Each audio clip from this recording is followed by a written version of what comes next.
Assalamualaikum warahmatullahi wabarakatuh. Alhamdulillahirabbil alamin wa bihi nasta'in umuri dunya waddin wassalatu wassalamu ala asrofil anbiya'i wal mursalin sayyidina wa maulana Muhammadin wa ala alihi wa sahbihi ajma'in. Wonten ngarsanipun para alim ulama alladzina hum ingkang tansah kinurmatan. Wabil khusus wonten ngarsanipun Al-Mukarram Romo Kyai Haji Ali Samsudin ingkang tansah dimulyakaken. Wonten pangarsanipun Bapak Kyai Haji Lukman minangka Kepala KUA Kecamatan Klayen ingkang tansah kita mulyakaken. Sohibul hajah inggih Bapak Yatmo sakeluarga ingkang tansah kita mulyakaken. Wonten pangarsanipun keluarga pinanganten kakung inggih Bapak Zainal sapanganggenipun ingkang tansah kinurmatan calon pinanganten kekalih ingkang tansah manunggu bagya saha dhumateng para rawuh tamu undangan kakung Sumawana Putri ingkang dahat kalimbo werdaning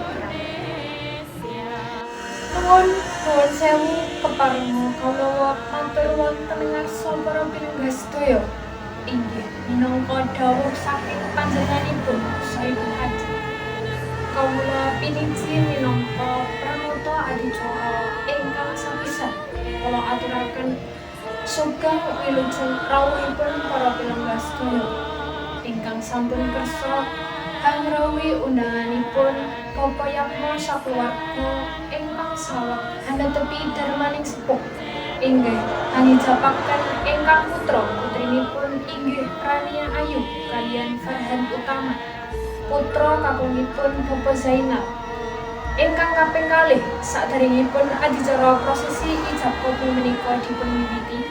Sumangga panjenengan sami kula dherekaken manunggu puja ngunjukaken puji raos syukur wonten ngarsa dalem Allah Subhanahu wa taala ingkang sampun paring mapinten-pinten kanikmatan dhateng kita sadaya satemah wonten ing wekdal enjing punika kita saged kempal manunggal wonten ing majelis punika kanthi boten wonten alangan satunggal menapa. Shalawat sarta salam mugi tansah konjuk katur wonten ngarsa ayunan dalem baginda Nabiullah Muhammad sallallahu alaihi wasallam ingkang kita tenggo syafaatipun wonten ing yaumil kiamat.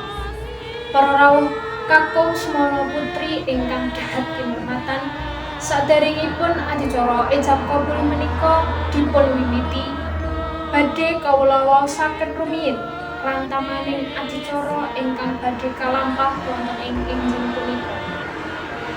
Adicara ingkang sepisan inggih menika pambuka kanthi waosan umul kitab. Adicara kaping kalih inggih menika waosan ayat suci Al-Qur'an. Adicara ingkang angka 3 inggih menika pasrah calon pengantin kakung. Adicara ingkang angka sekawan inggih menika tampi pasrah calon pengantin kakung. Adicara ingkang angka gangsal inggih menika prosesi ijab kabul. Adicara ingkang angka 6 inggih menika dedonga lan adicara ingkang angka 7 inggih menika panutup. Para lenggah ingkang minulya mekaten menggah urut rerejening adicara ingkang rinancang saha rinakit dening keluarga. Hamiwiti adicara ingkang angka sepisan inggih menika pambuka. Sumangga dipun wiwiti kanthi waosan umul kitab kula dherekaken. Al-Fatihah. Sampun kalaksanan adicara ingkang sepisan salajengipun ingkang angka kalih punika waosan kitab suci Al-Qur'an dening Nurul Fatona. Dumateng panjenenganipun Nurul Fatona kula sumanggaken.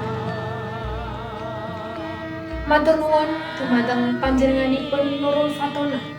Mugi-mugi lantaran waosan kitab suci Al-Qur'an kala wau saged ndadosaken gangsal saha kancar adicara ingkang mahan menika.